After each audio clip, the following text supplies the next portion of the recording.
César Franck is thought of as a French composer, and he did spend almost all of his adult career in Paris, but he's actually Belgian. And, Belgium is a very curious culture because it's part German, it's part French. There's the Belgian influence itself. So Franck's music has a very specific kind of taste and flavor. It certainly has a lot of the seriousness that we associate with German music, but it has an elegance and a smoothness to it that we associate with French music. The Sonata for Violin and Piano is just very, very special.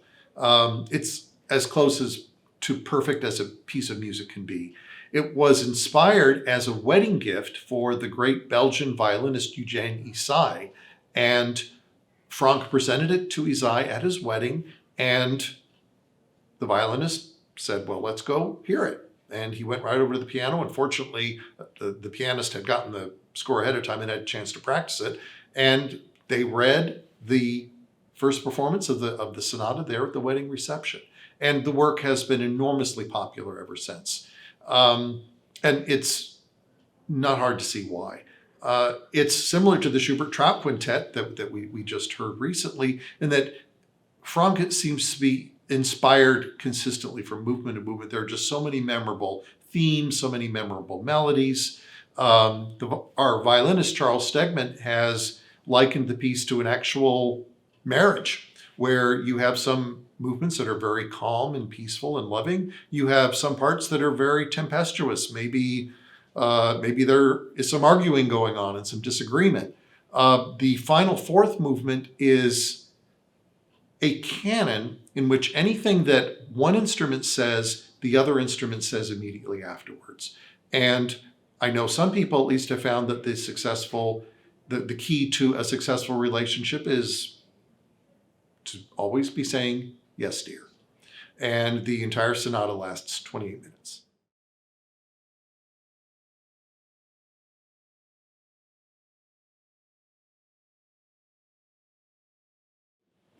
Francis Poulenc, one of the very greatest French composers of the 20th century, started thinking about writing a sonata for flute and piano in the early 1950s when he was working very closely with the famous American flutist Julius Baker. But it was French flutist Jean-Pierre Rampal who actually was allowed to play the premiere and became very much associated with the piece, both in person and in several recordings. The piece was commissioned by the Library of Congress in Washington, D.C., which is where the manuscript now resides. That was one of the stipulations of the commission, that Poulenc donate the manuscript to the library. The work was completed and premiered in 1957, and it's one of the most beloved works in the flute and piano repertoire.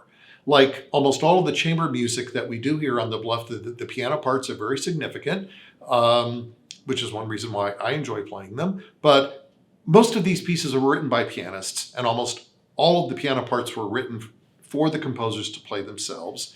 And, they didn't want to be forgotten. So the Poulenc Sonata is a very wonderful blend of flute and piano talking to each other, conversing.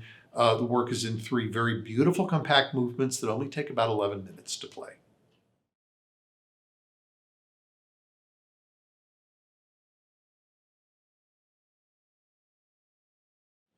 Sergei Prokofiev is a composer that we featured a few years ago when we did Moscow on the Bluff, our exploration of Russian music. Certainly, it's one of the great Russian composers of the 20th century. But he acknowledged later in his life that he felt that he neglected the flute. So in 1942, he was in exile, not in exile so much, but he was an internal refugee from the siege of Leningrad. And so he and many other Russians fled inland to a safer location. And in 1942, he felt like he could compose again, and he decided he was going to write a sonata for flute and piano. Now, that's good news, and it's a wonderful standard work for that combination of instruments, but you will almost always hear it played, however, on the violin, and this is because Prokofiev was great friends with the magnificent Soviet violinist David Oistrakh, who got wind of the fact that Prokofiev was writing a flute sonata and say, hey, wait a minute, I think that should be a violin sonata. Well, he didn't totally change Prokofiev's mind, but Prokofiev decided to publish both versions, so it's exactly the same music, almost, between flute and violin. In any case, it's a major work. It emphasizes Prokofiev's lyrical side, which became more and more an important part of his vocabulary as he aged. He had been kind of a bad boy as a younger composer, delighting in writing dissonances and making things that actually, if you played it correctly, it sounded wrong. Somehow that seemed to be a joke on the composer. But Prokofiev at this point had mellowed out, and so a lot of very beautiful lyricism. It reminds me in a lot of places of the music that he wrote for Peter and the Wolf. So it's about 24 minutes long.